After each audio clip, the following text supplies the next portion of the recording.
We welcome you, brothers and sisters from all over the world. We welcome you and we thank God for you. I want to encourage you to stay attentive and receive this word with eagerness in your heart.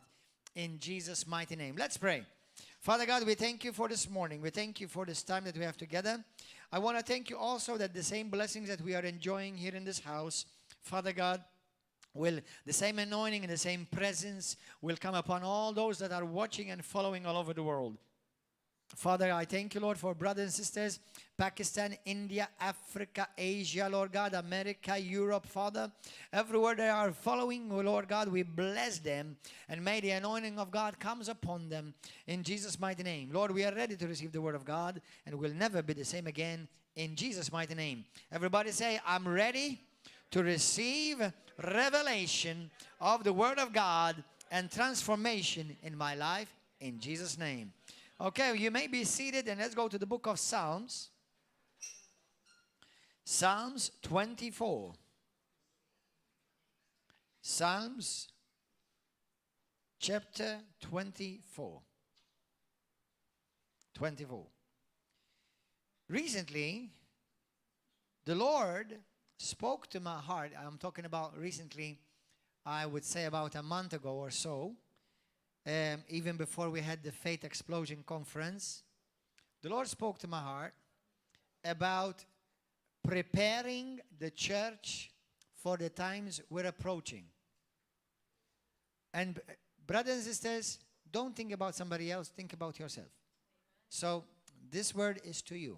Say this, that this word is to me. The times that we're approaching, the Lord wants His church everywhere in the world to take her position and be equipped with kingdom power and glory for what's coming ahead. Amen. The church has been called to be a glorious church. Now remember, I have to repeat myself because we always have new people both watching as well as present. But the church is not the building. The church is the body of Christ. Now we meet in buildings, okay, but the church is the body of Christ. And the church is the kingdom of God.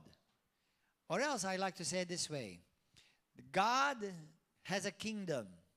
Jesus came to this world to establish a kingdom. And He uses the church to advance the kingdom. He uses the people of the citizens of the kingdom to advance the kingdom. Are you okay there so far? Amen? Mi state capendo italiani? Amen? In mente, Dio sempre aveva un regno. La Chiesa è come si dice, the vehicle, the equipment, il mezzo per arrivare nel regno. Noi non diventiamo cristiani per entrare in una chiesa, noi siamo la chiesa che entriamo nel regno. Amen. We are the church that enters a kingdom. When we say a church, we say ecclesia, a group of people that have the same Father, the same DNA, the same God, the same Spirit. Amen. That's the church. Amen.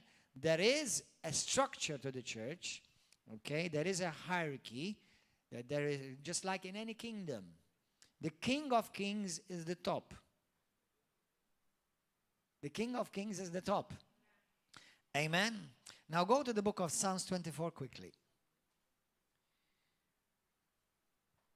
The earth, verse 24, the earth is the Lord's, and all its fullness, the world and those who dwell in it.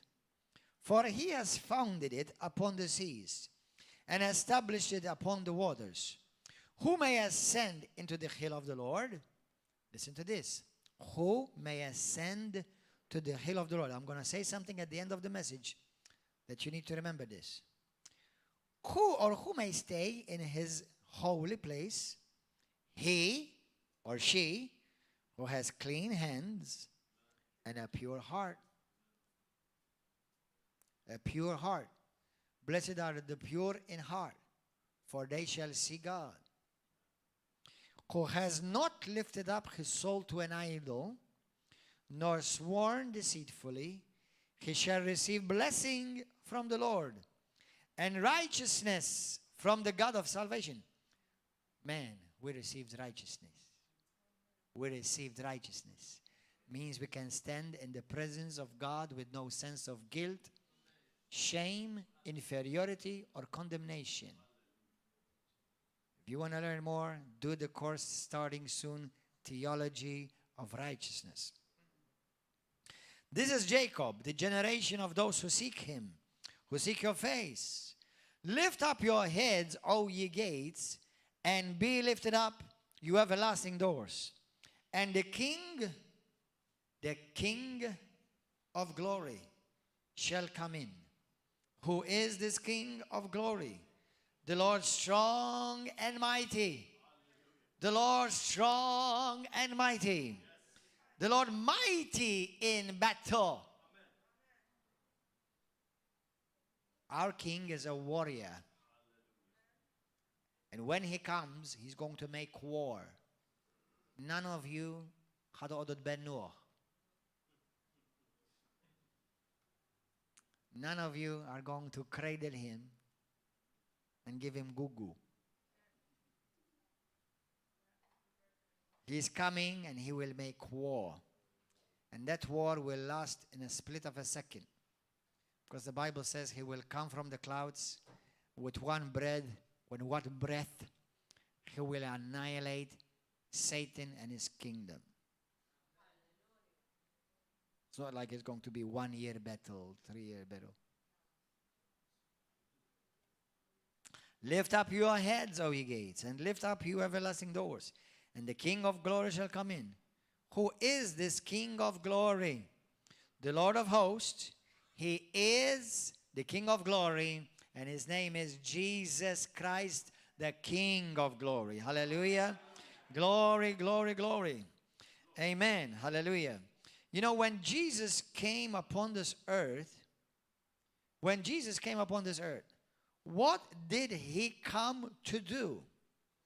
What did he come to do?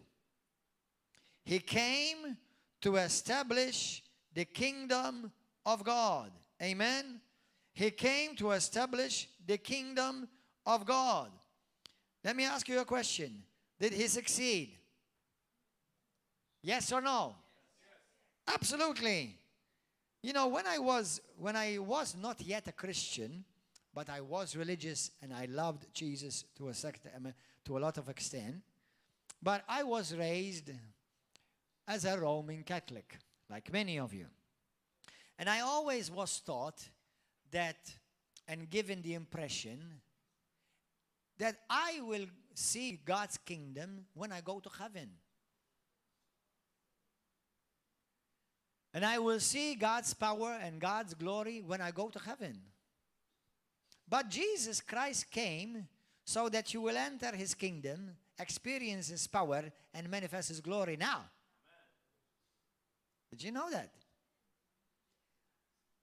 In the book of Matthew, let's go to the book of Psalms first. Book of Psalms. Psalms 145, a beautiful psalm. Psalm 145. Psalm 145. Thank you, Jesus. Hallelujah. Let's read from verse 10.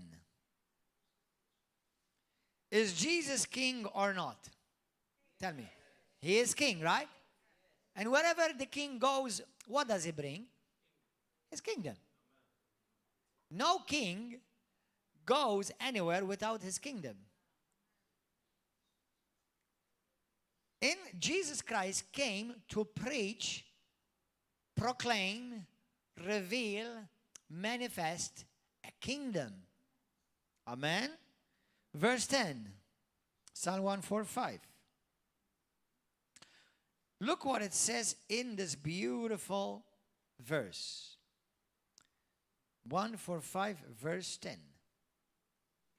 All your works shall praise you, O Lord, and your saints, where are the saints? If you're a Roman Catholic, you think they're in heaven. But if you read your Bible, you know that they come to River of Love. They're part of the River of Love family. Anyone who is born again is called a saint. And anyone who is a saint, not once he's called a sinner in the Bible. Especially under the new covenant. Amen? You can't be a sinner and a saint. You cannot have two natures. You either have the nature of a saint, or the nature of a sinner. Hallelujah. They shall speak, who? The saints shall speak of the glory of your kingdom. The saints of God speak about the glory of your kingdom and talk of your power, to make known to the sons of man his mighty acts and the glorious majesty of his kingdom. Your kingdom, O God, is an everlasting kingdom. It has never ended. It will never end. It has never stopped. And your dominion endures throughout all generations. I want you to notice that in these verses, kingdom, dominion, power, glory are all mentioned. Wherever the king goes, kingdom, authority, power, and glory are connected. When Jesus came upon this earth, he revealed to us what the kingdom is like. He showed us how to operate in power and how to manifest his glory. Amen? Are you getting something? Chew, brothers and sisters, chew. Go to the book of Matthew. Book of Matthew, chapter 6. Matthew chapter 6. How many of you were religious for many years? You have attended church. Most of you would have been most probably Roman Catholic, but some of you may be Protestant or even some other evangelical dead churches. They're not all dead, but some of them are dead. Okay? And you never heard that you must be born again. Because unless you're born from the kingdom of God, unless you're born again, you cannot what? See? You cannot see what? No, it doesn't say you can't see heaven. That's what many Christians think. They assume that unless you're born again, you cannot see heaven, which is true. But that's not what Jesus says. Unless you're born again, you cannot see the kingdom. Now, that's powerful. That's a course by itself. There's a one phrase. Unless you're born again, you cannot see the kingdom. Unless you're born again, you cannot see the king and his dominion in operation. Unless, truly, I say unto you, Roman Catholic, Protestants, Evangelicals, Lutherans, Methodists, unless you're born again, you cannot see the kingdom of God. When? When you're born again. John chapter 3, from verse practically 1 through go to 18. And when you're born again, you start seeing the kingdom in operation. So unless you're born again, you cannot see the kingdom. Are you getting this? Do you know how many well-meaning religious people I meet that they are not born again? Just this last 2 days, sadly, I've met well-meaning, sweet people, both Roman Catholics. They pray to Padre Pio, they pray to San Domingo, they pray to another saint, and they are interceding for us there. They take our prayers to Jesus. And you know, I said to one of them yesterday, I said, you know, if you need a saint, a Roman Catholic made in Italy saint, to take your prayers and to talk on your behalf to God, what you're telling me, God doesn't know you.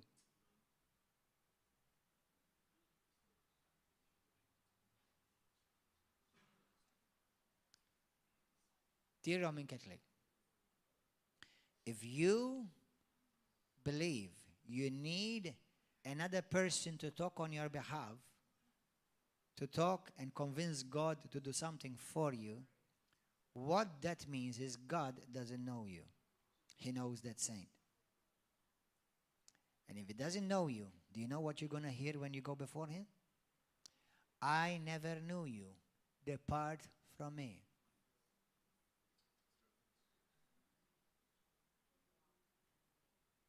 Can I say it in love?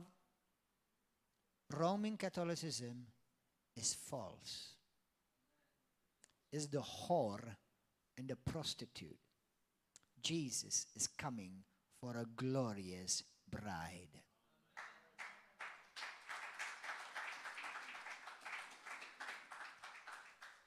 If that's too much to handle, then you do not deserve the truth. Continue in your lies.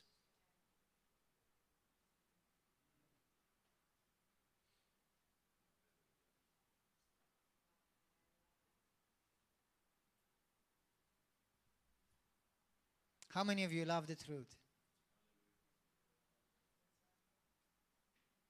Put your hand down. How many of you really, really love the truth? Then only you deserve to know the truth. The rest don't. If you're still happy with lies, you'll never find the truth. Amen. Is this too much to handle? Good. Then I'm going to give you more. Hallelujah. Praise the Lord. So, Matthew chapter 6. Amen. Normally, I'll give you another concept.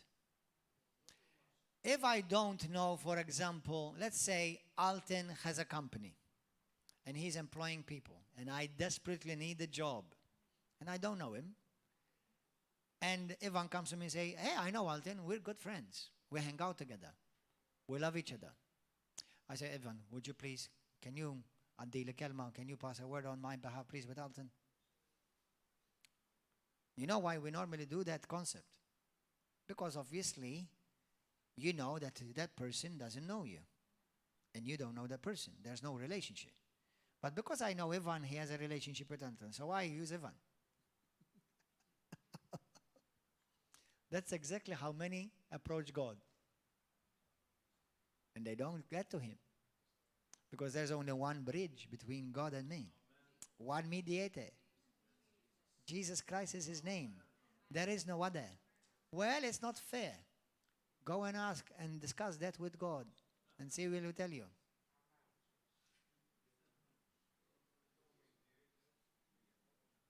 It was fair for me. But what about those who don't know? Tell them. Tell them. Once I didn't know. Somebody told me. But what about those people who are in different countries and they never heard about Jesus? Tell them. If you're so concerned, go yourself and tell them. Or else pray for them that God will send somebody to tell them. Isn't that what Jesus said? Pray the Father of the harvest that he will send laborers in his harvest, in his field. Stop making dumb Roman Catholic excuses. Wake up and get saved and be born again. In Jesus' name.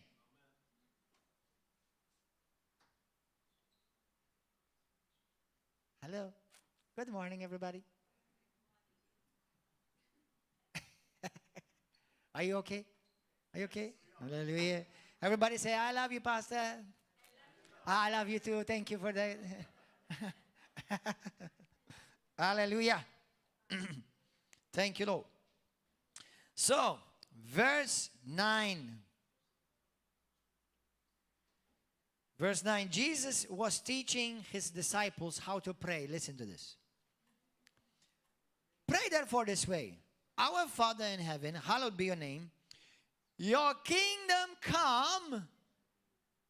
Your will be done on earth. Where did he want his kingdom to come? On earth. Amen. Verse 13. For yours is the kingdom and the power and the glory forever. Amen. Amen. What did Jesus desire was? What was his desire? That his kingdom, his power, and his glory will come on earth. Has it happened? Yes. Well, we don't see it. You're in the wrong church. Come to River of Love. You'll see it every week. Yesterday, there were people healed. Well, one sister, she used to use glasses. She had blurred eyes. She was healed. She was seeing perfectly. And that's just one. I'm telling you, I can give you dozens. You know, what do you mean? Is that not just healing? That is, Bible says the glory is the goodness of God. Amen. That's what it says in Exodus chapter 33. In the book of John chapter 17, go home and read it. John chapter 17. Jesus says, Father, the glory which you have given me, I have given it to them. To those who will believe in me. To those who will believe my word. You shared your glory with me, and I want to share my glory with them. Hallelujah. Brothers and sisters, we have entered a season where the church will be manifesting the glory of God on earth. Amen? Listen, did you know that the Bible says that Jesus Christ is coming back for a glorious bride? That means she has to become glorious before he comes, right? You don't have to be a theologian to figure that one out. Jesus, when he comes, he's going to come for a bride that has made herself ready and that she is glorious before he arrives. Amen? Normally, we do marriage counseling before marriage. We call it premarital counseling. We help people prepare for marriage. Amen? Hallelujah. Praise God. So, now in the Bible, let me say this very quickly. In the church, the word church in the Old Testament, it's never used once. In the four Gospels, not only Old Testament, but all the four Gospels, the word church is used twice.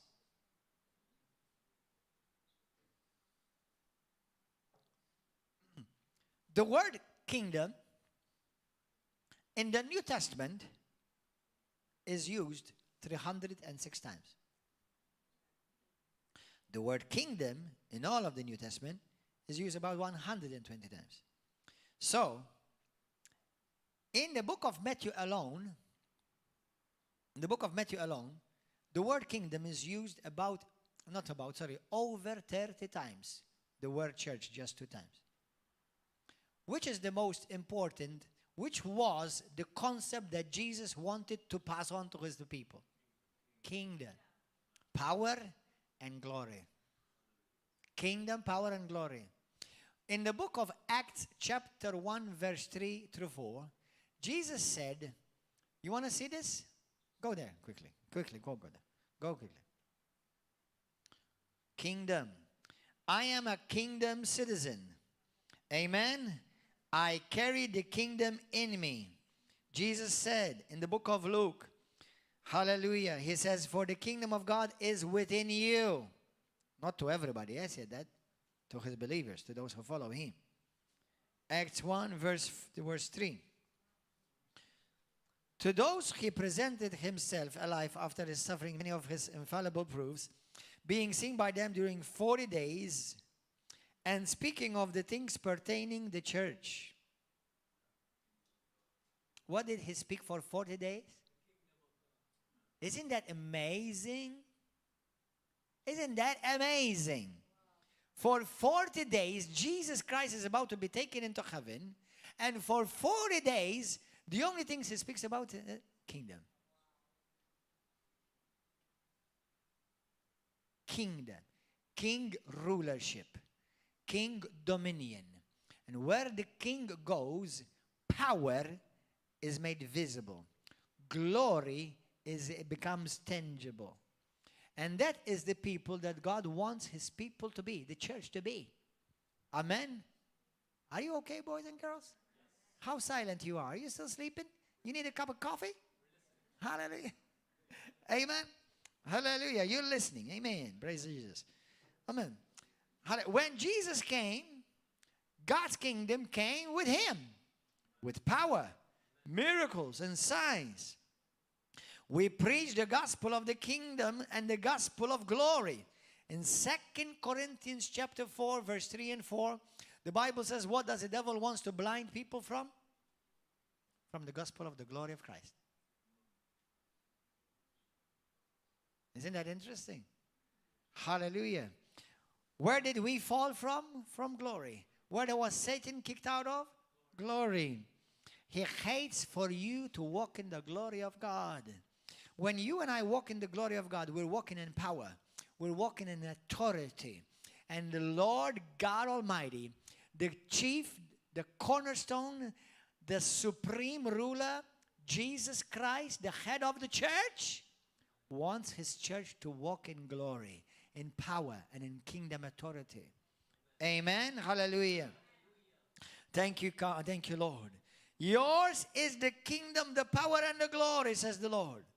Everywhere Jesus preached, everywhere he taught, everywhere he went, he demonstrated the kingdom of God.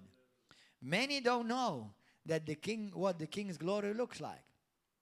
Many Christians don't know what the king's glory looks like. The glory reveals the king and his dominion. The glory reveals the king and his dominion. Let's look at these scriptures quickly. Matthew 4. Matthew 4. Matthew chapter 4.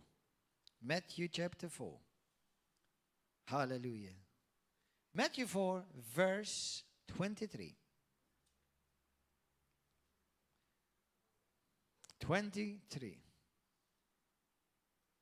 Say this with me. I serve the King of Kings. And I am under his kingdom. I have his power and manifest his glory. That's your calling. That's my calling. That's your destiny.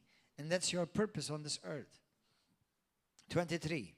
Jesus went about all Galilee, teaching in their synagogues, preaching the gospel of the kingdom, not preaching the gospel of the Catholic Church, or the gospel of the evangelical church, or the gospel of the Pentecostal church, or the gospel of our denomination, the gospel of the kingdom. Amen.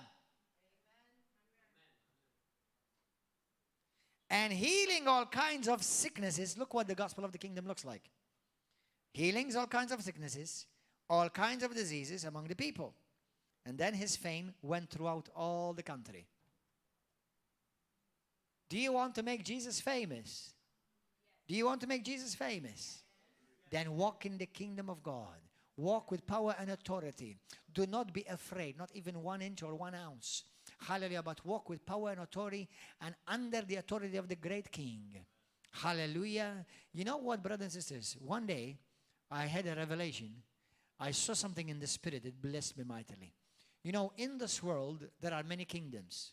Remember in the book of Luke chapter 4, the Bible says the devil took Jesus up upon a hill, on a pinnacle of the temple. And what did Jesus show? What did the devil show Jesus? All the kingdoms. And he said to them, if you will worship me, I will give all these to you. Guess what? When the kingdom of God is preached, those kingdoms give way. Every kingdom of Satan, whatever the kingdom of the devil is, when the kingdom of God is preached with power and glory, every other kingdom has to bow. Hallelujah. Glory to God. Thank you, Jesus. Hallelujah. Blessed be the name of Jesus. Matthew chapter 9. Matthew 9. Verse 35. Similar. Matthew 9:35. Jesus went about all the cities and villages, teaching in their synagogue, preaching the gospel of the kingdom. And what is the gospel of the kingdom? Healing every sickness and every disease among the people. But when he saw the multitudes, he was moved with compassion for them, because they were weary and scattered like sheep having no shepherd. Jesus said, the harvest is truly plentiful, but the laborers are few. Therefore pray the Lord of the harvest to send out laborers into his harvest. We are seeing Jesus manifesting the kingdom of God. How did Jesus send the disciples? Go and preach everywhere.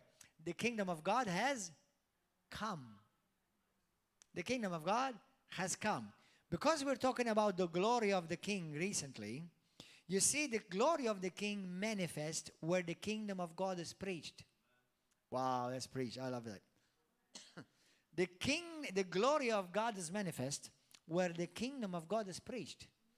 How many of you ever seen a kingly procession? You know, for example, when we see a royal wedding, when we see a whole entourage, the queen and an entourage behind her. You know, you've seen that? It's beautiful. You know what? That's giving us a glimpse of the King of Kings.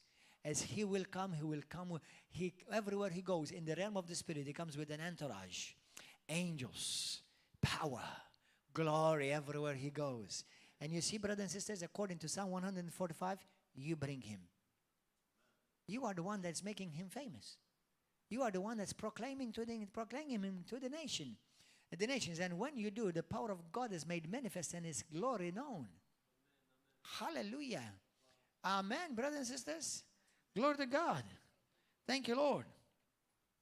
Matthew chapter 10, verse 7. Jesus says, behold, the kingdom of God is at hand. The kingdom of God is at hand. Jesus came to reveal and manifest his glory through the preaching of the kingdom of God. Amen? Now go to the book of Matthew chapter 16. Matthew chapter 16. If you have never, how many of you have ever read the book? It's a great book. It's a best-selling book, Upon This Rock. I'm declaring that by faith in Jesus' name. It's a best-selling book all over the world. It's called Upon This Rock, The Unshakable Foundation. If you've never read it, please read it. Read it. Get it from Amazon. Get it from Amazon. It's a great book. I'm telling you the truth. Read it. But in a book, I talk about this in great detail. And it will bless you. And most probably when you read it, you want to give it to somebody else to help them get illuminated with the Word of God. But Matthew chapter 16, let's read verse 18. Now this is Jesus speaking to his disciples. All his disciples were Jews. They were not Christians, not even Roman Catholics, believe it or not. Okay? They were Jews. They were familiar with the Torah. They were familiar with the prophets. When Jesus asked these people, whom do you think that I am? Some said, well, some say you are John the Baptist, another a prophet, another Elijah. But then he said, but who do you say that I am? And then Peter, look at what Peter said. So the question was, who is Jesus? Everybody say, who is Jesus? Amen. Not who is Peter.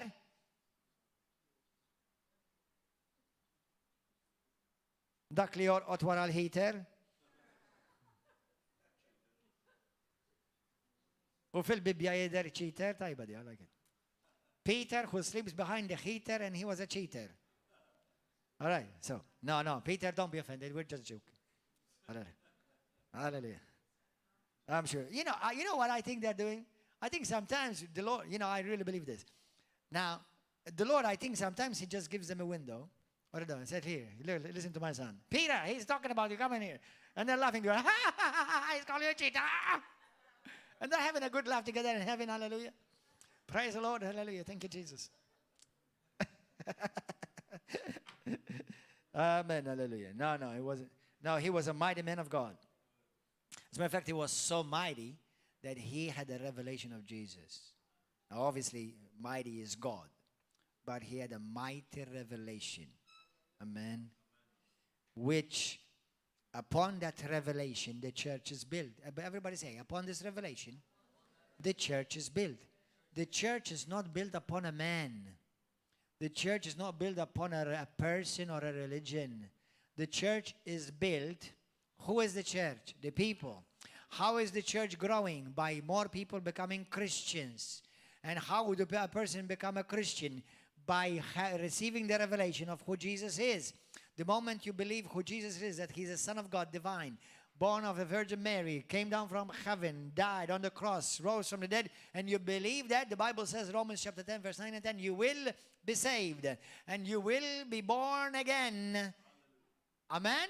That's how the church is built. Amen? Look what it says.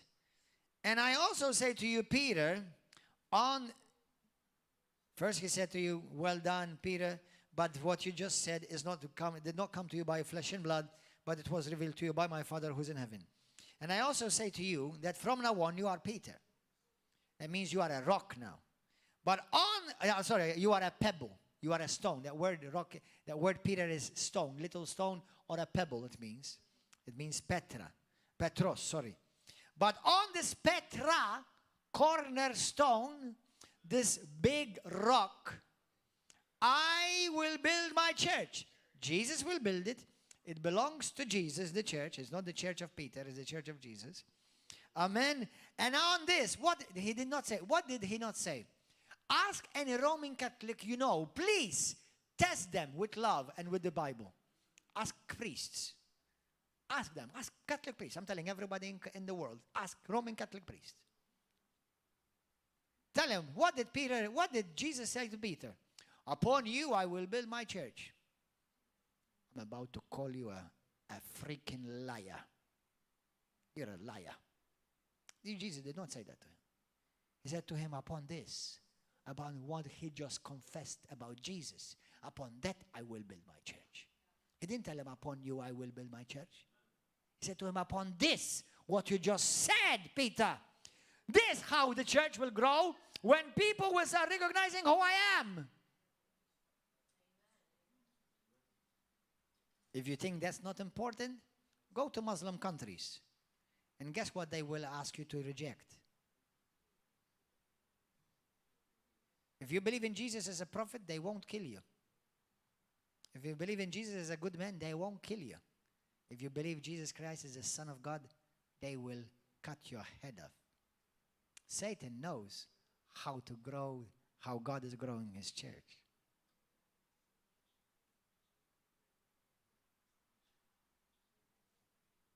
You've got some person who recognizes that Jesus Christ is the Son of the living God. È vero, è verissimo. Ma no, non da voi, sto parlando da paesi dove ci sono religioni militanti anticrista, contro Cristo, però sono nelle loro libere. Comunque questa è un'altra cosa. Alleluia. Possiamo parlare di più se vuoi. Amen. Allora la sai? Amen. Amen. Listen to what he said. Verse 19. And I will give you the keys of the kingdom of heaven. If I give you a key for the kingdom of heaven, what does the key do? Open. Open.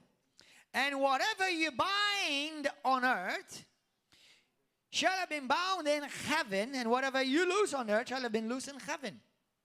What does that word bind? That word bind means whatever you allow. God is saying, Jesus is saying, Peter, disciples, believers, go to the book of Matthew chapter 18, because some people think that that's just to Peter. He's saying to those who believe, he's saying to them, whatever you allow, it will be allowed by God. Whatever you do not allow, then I will not allow.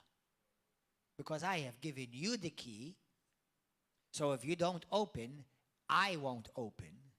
And whatever you close, I close. Whatever you permit, I will permit.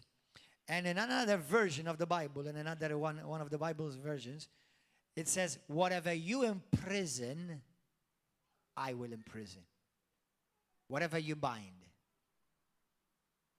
There was a woman, remember that she was sick, and she came to Jesus on the Sabbath, and he loosed her, said to her, woman, be loosed of your infirmity.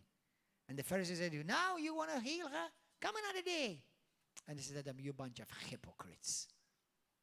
He said, you even if you have a donkey and it falls in a well, you still bring it up, right? You save her.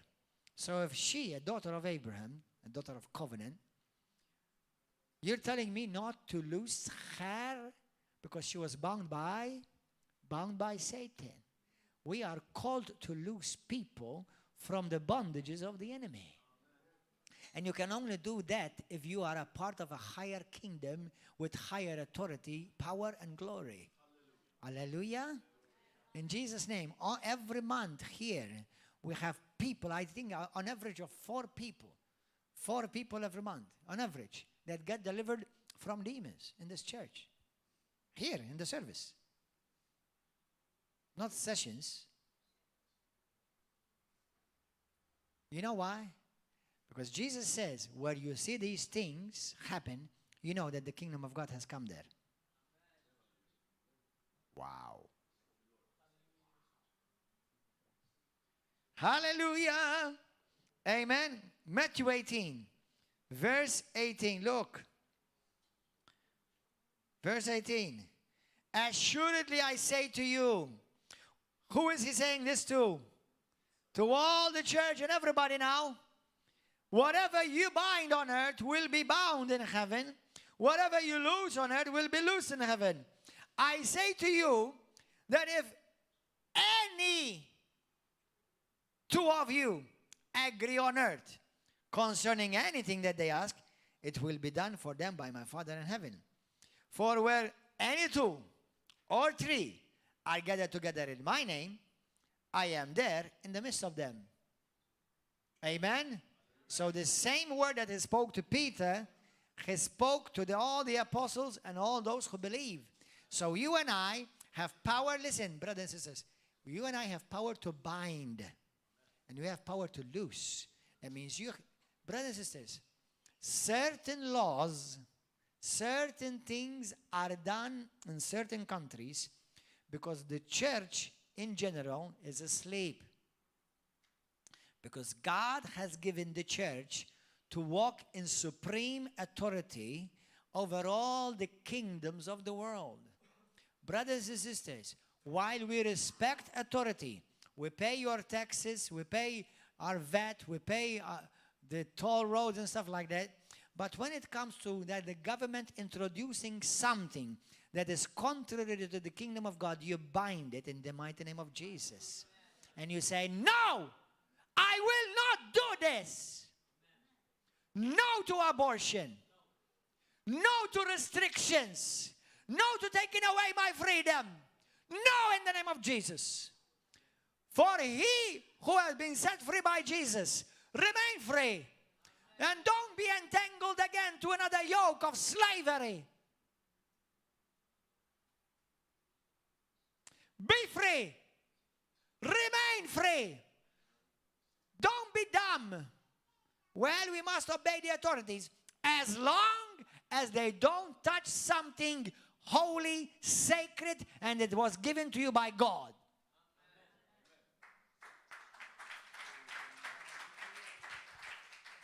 Amen.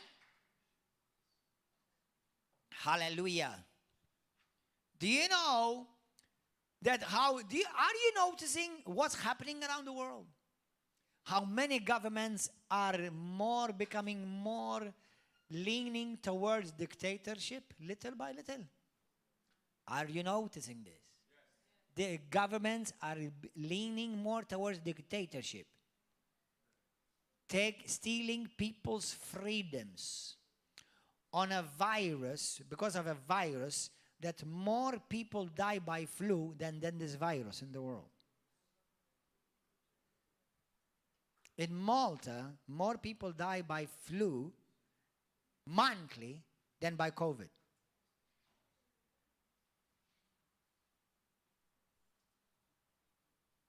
Once again, who wants to take the vaccine, take it if you want. Whoever wants to wear masks, if you want, take it.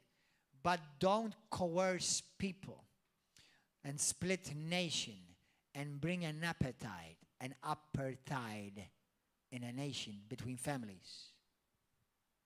Don't tolerate that. You know why it's happening? Because many people are not speaking. They are tolerating it. Don't tolerate it. Somebody said to me, but I'm the only one. You're not the only one. There are thousands against it. Thousands and thousands against it. Don't believe the lie of the devil. Amen? Wake up. Use your God-given authority. Listen to me, brothers. Do you know which was the most powerful kingdom in the world? I'm not talking about in the realm of the spirit. I'm talking in the realm of the natural. Which was the most powerful kingdom in history? The Roman Empire. Do you know who defeated it? Our king. Do you know that the Roman Empire, how many years was the Roman Empire on the earth? 700, 800 years? In less than a century, Roman Empire was locked up in a museum. Now you can only know about it if you go to an antiques museum. Because the kingdom of God in the first century, in less than 100 years, the Roman Empire was toppled, flattened, and taken over by Christians who understood kingdom, power, and glory in Jesus' name. Hallelujah. Amen. And you need to do that. Rise up, church. In Jesus' name, rise up. Hallelujah. Amen. Thank God that the restaurants in Malta did not comply to a diabolical dictator agenda. Congratulations, restaurants. May God bless you for it in Jesus' name. We are seeing the rise of the Antichrist. We are seeing the rise of bullies. Elections are coming soon. Don't vote for them. They will be the ones, they will put your position before God at jeopardy, because they will be the ones that will introduce abortion in this land. Just like they're already doing. Wake up. And if you think politics should not be talked about in the church, then you have not read the Bible. God constantly deals with kingdoms, with governments. All the book of Revelations is God speaking to nations and governments. And the church is supposed to topple them all because it's sovereign. Sopra regno. Regno sopra. La Chiesa è il regno che è sopra ogni altro regno, che è sovrana. Hallelujah. Thank you, Jesus. Non religione. Amen. Regno. Non religione, regno. Not religion, reign, kingdom. Hallelujah. Thank you, Lord. Satan cannot cast out Satan. As Jesus said, you know that a kingdom divided itself cannot stand. Did you get that, brothers and sisters? Satan knows that if a kingdom is divided, it can't stand. It can't succeed. It can't function in the fullness that God intended it. Did you get that, boys and girls? If a kingdom is divided, it can't stand. That's why the church can't stand. It's divided. And what do we have? Dummy leaders, dummy pastors, not all obviously, some dummy Christians that constantly attack other brothers and sisters by name. They do a smear campaign over them, on Facebook and YouTube, attacking them. And they're serving Satan's agenda. What they're doing? They are nullifying the works of the cross. They're bringing to naught what Jesus did. Jesus wants the church to work together. Now, it's not going to be easy. It has to be a work of God. Because just like Jesus rebuked his disciples, remember in the book of Mark as well as in the book of Luke, if I'm not mistaken, it's between chapters 8 and 9. The disciples came to Jesus because there was this one young boy who had demons on the inside of him. Remember, Satan is a kingdom. Satan has a kingdom. Yes, Satan is part of a kingdom. Jesus said, if Satan's kingdom is divided against itself, cannot stand. So Satan has a kingdom. And it came to disciples, to the 12 anointed apostles, and they could not cast that demon out. Go and read it. You'll marvel. Do you know what were they doing? They were discussing between them who's the greatest.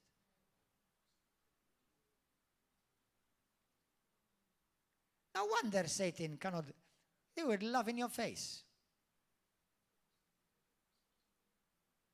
Brothers and sisters, in November of 2000, the Lord said to me, make sure, teach the church, help the people of River of Love, the people that God has brought here. You know that do you know that God sent you here? You did not bring yourself. Teach them about the importance of working together, walking in love, walking in unity. Amen. I know it's not going to be easy. Bible says it's not easy. But it can happen in Jesus' name. That's why you have the Holy Spirit. Part of the work of the Holy Spirit is to work together, not attacking each other. Amen. There are churches that God has nothing to do with. I know, I'm telling you the truth. There are churches that were started by the devil. I'm not going to tell you which ones, but they do exist. Anything started in rebellion is not of God. Remember, the devil rebelled, and anything that is started out of rebellion is not of God. Run. Amen. But brothers and sisters, as long as we continue to walk together, walk in love, we do not attack each other with our tongue, not even others. I'm not telling you attack others. And even when I speak about the Roman Catholic Church, I speak about doctrine, not people. Are you understanding the difference? Hallelujah. But as you know, I also mention other denominations. I only mention doctrine, not people. Because that is like you are attacking the very one that Jesus died for. Tell me what you're going to tell him when you go before him. You've attacked my son. You've attacked my daughter. Amen. So, brothers and sisters, work on this unity. Because God has given you the keys. God has given you the power. God has given you the authority. Hallelujah. Praise Jesus. Hallelujah. In Luke chapter 11, go there. Luke 11, are you enjoying this? Hallelujah. Luke 11. The Lord is good and his mercy endures forever. Amen. Verse 20, look at this. I love this scripture. You know, in 1 Corinthians 4:20, you don't need to look there, but you can just write it down. 1 Corinthians 4:20. Jesus, or the Bible says, the Holy Spirit speaking through Paul says, for the kingdom of God is not made of words, but is made of power. Amen. Luke 11:20. Luke 11, verse 20. Thank you, Lord. But if I cast out demons with the finger of God, isn't that awesome? Do you see what power and authority you've been given? Jesus says, I cast out demons with the finger of God. Ding! That means I don't use a lot of force to cast out a demon. That's what we say. It's just one finger. Ding! And you see some beloved, precious ministers, Catholics, some evangelicals or Protestants, and they do such huge battles with this devil. And you know, and they started speaking Latin, and they start speaking Chinese, or not Chinese, Latin, and I don't know how many other languages and how many other prayers and saints and different types of Marys and Madonnas call upon, and the power of the church is like, It's like, and the devil is thinking like, well, Jesus casted me out with one finger. These people are using everything and they cannot cast me out.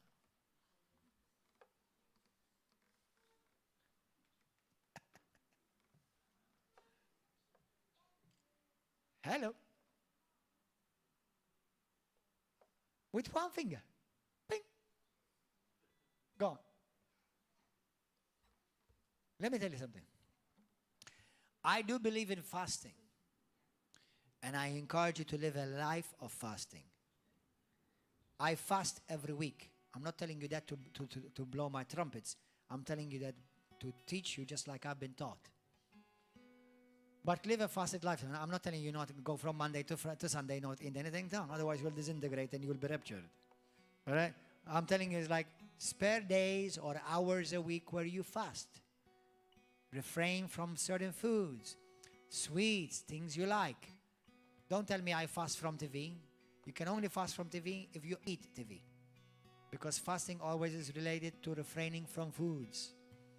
Amen. So, fast because it will help you grow stronger spiritually. But many have these problems because their anointing has been tainted.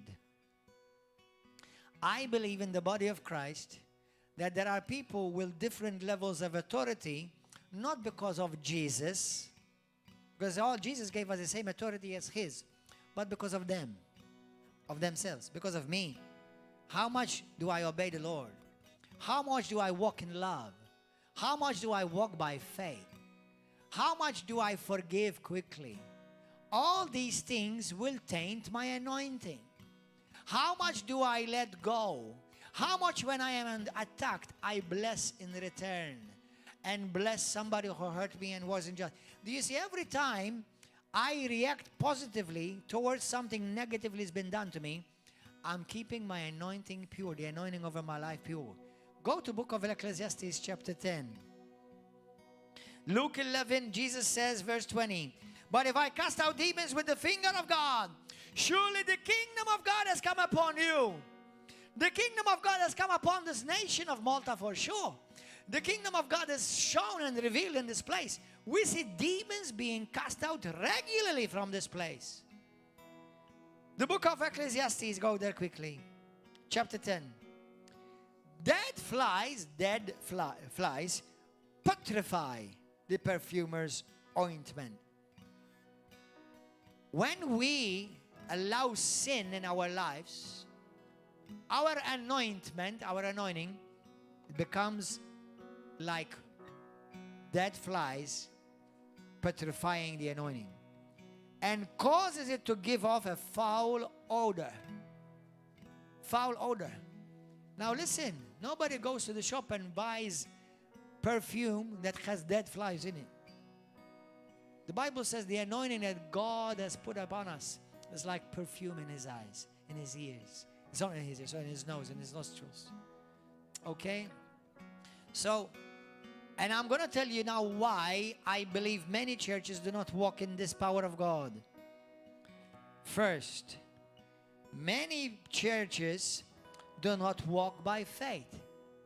They do not walk in faith, brothers and sisters.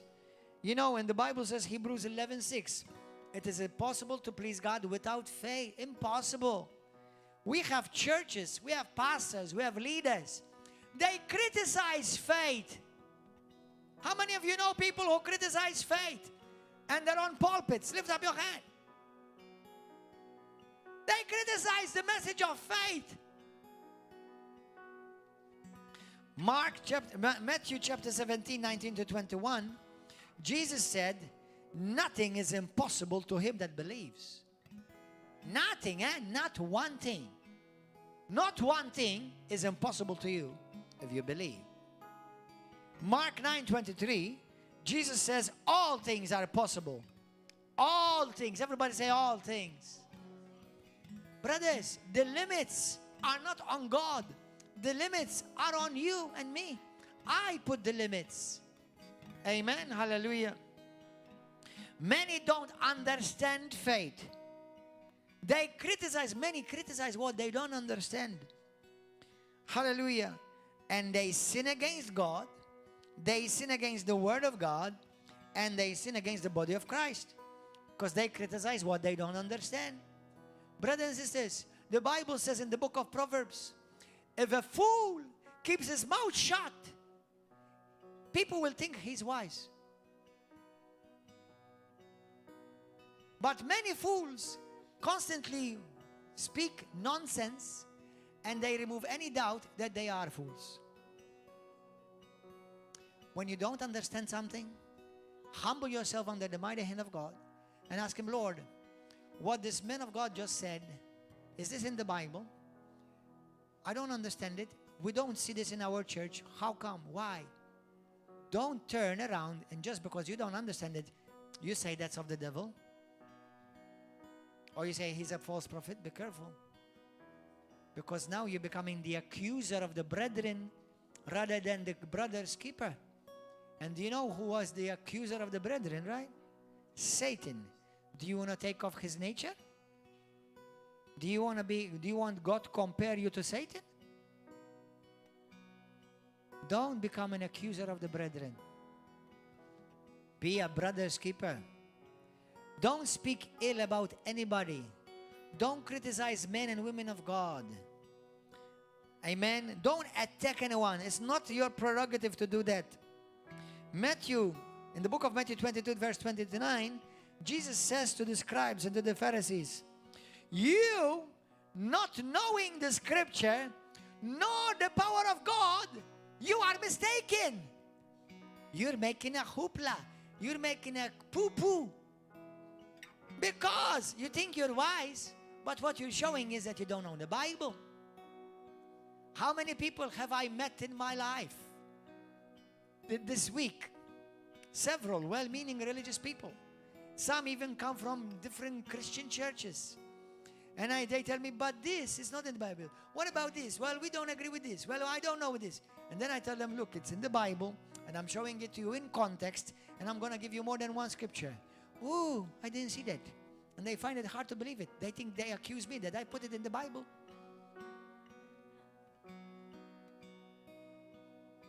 Hello? You see, if it's in the Bible, there's a good chance that you may not have revelation of it yet.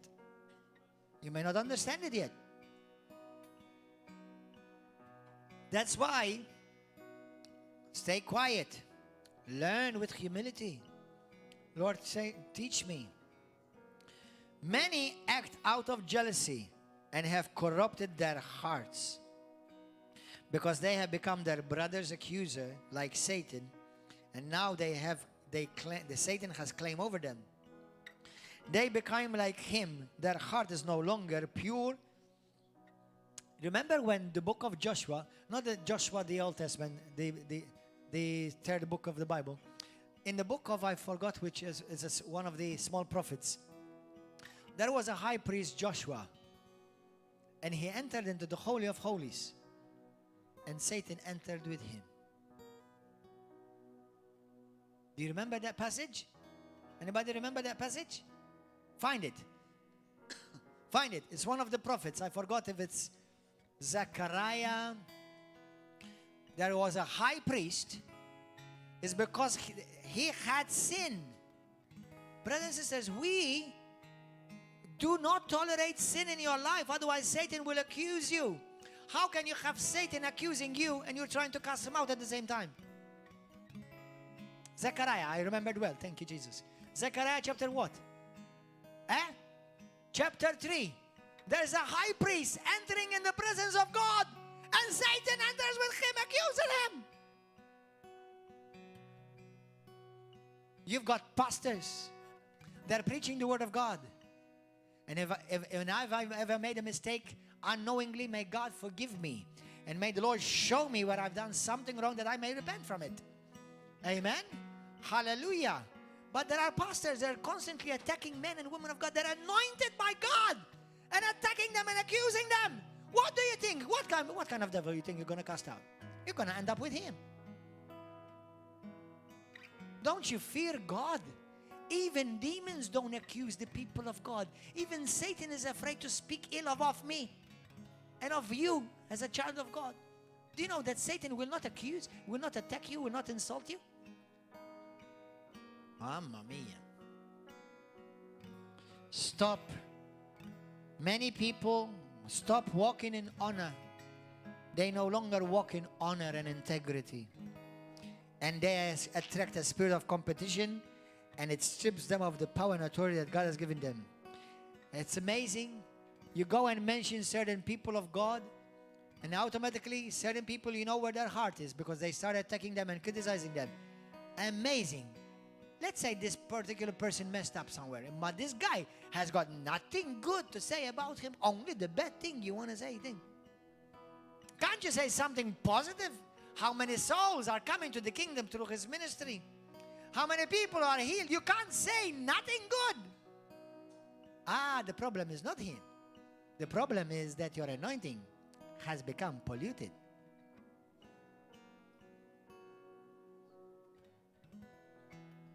Hallelujah. Thank you, Lord. Bible says God will resist the proud, but he will give grace and he will exalt the humble. He will lift you up, anoint you more. He will trust you with greater authority. How many of you want to be trusted with greater authority? Number one, start walking in the authority that you already have. And then as you keep your heart pure, God will trust you with greater authority. Don't take your anointing.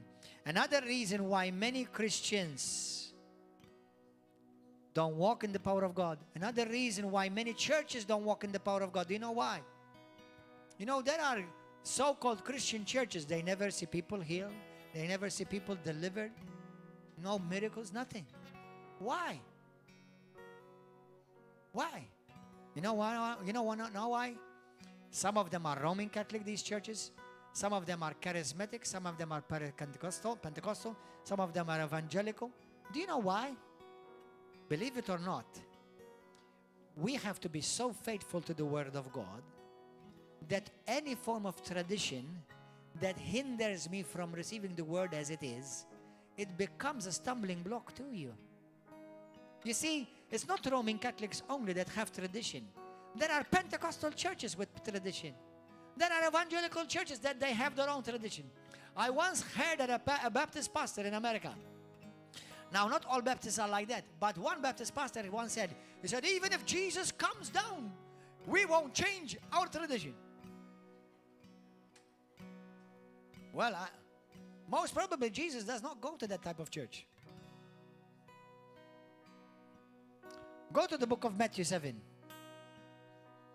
Matthew 7. Are you enjoying yourselves, boys and girls?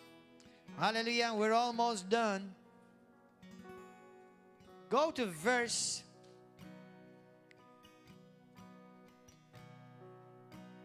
7. Mark 7. Mark 7, not Matthew. Mark 7.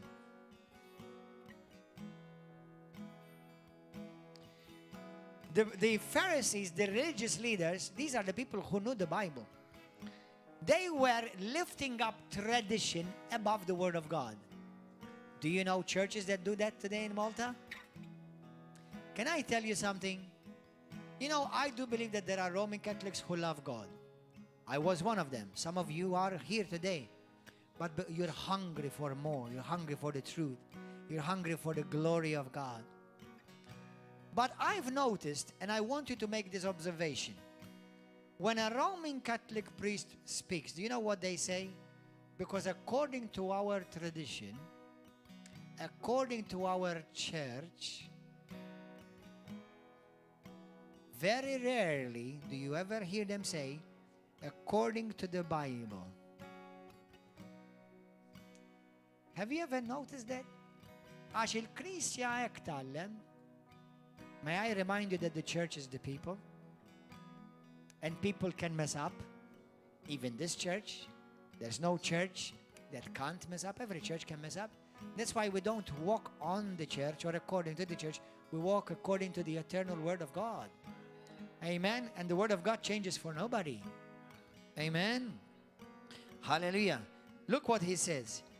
Jesus says to them, well, did Isaiah prophesy about you hypocrites? As it is written, these people honor me with their lips, but their heart is far from me.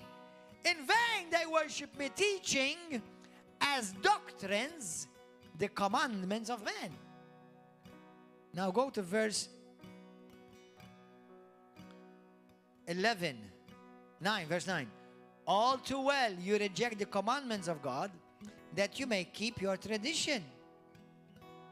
And now verse 13. You make the word of God of no effect. Brothers, if the word of God cannot be preached, the kingdom of God cannot come.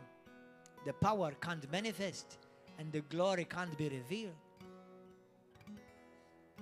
He says to them, you make the word of God of no effect through your tradition, which you've handed down, and you do many things like this. Tradition. Hallelujah.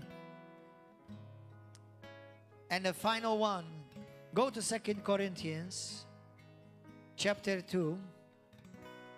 2 Corinthians chapter 2. You see, look what Paul says, verse 4.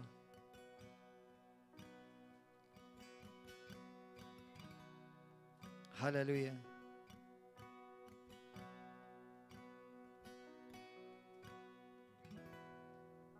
Excuse me, 1 Corinthians chapter 2, verse 4. Look at this. It says, and my speech and my preaching were not with persuasive words of human wisdom. But, listen, this is the type of gospel that Paul brought to Malta. This is the kind of gospel you need to preach to people. Brothers and sisters, pastors, ministers, lay people, evangelists, preachers, priests, everywhere. If you don't preach the gospel with evidence, you are robbing God and you're robbing the people that you're preaching to. Look, and my speech and my preaching were not with persuasive words of human wisdom, but when I preached to you, I came with the demonstration of the Holy Spirit and of power. Everybody say power. So that your faith should not rest on the wisdom of men, but your faith should rest on the power of God. Hallelujah. So some have tradition, some rely upon the wisdom of men, some rely upon philosophy, and finally, and I'll close with this, Luke 7:12-14, Mark 1:41, Mark 5:19. I'm going to look at one of them. Mark 9:22-27, Mark 1, and I promise you we'll go with this. Mark 1, verse 41. Look at this. Verse 40, now a leper came to Jesus, imploring him, kneeling down to him and saying to him, if you are willing, you can make me clean. Jesus, moved with compassion, stretched out his hand and touched him and said to him, of course I'm willing, be cleansed. When Jesus raised that child from the dead, when Jesus healed that woman from demons, when Jesus set free that boy in Gadara and Gadarenes, you know what the Bible says? Jesus was moved with compassion. How many churches, how many Christians are moved with compassion today? You know, let me say a word of warning to pastors, ministers, and ministries who attack other pastors who do this type of work which you should be doing too. It's okay for you to attack me or other ministers of the gospel, but when you are seeing people delivered from demons, and you attack that ministry, you're showing no compassion for the people who are being set free. We want to see these things, not only because it's been promised to us, but it's because it's our desire, it's my desire to see people free. Because Jesus came to set you free.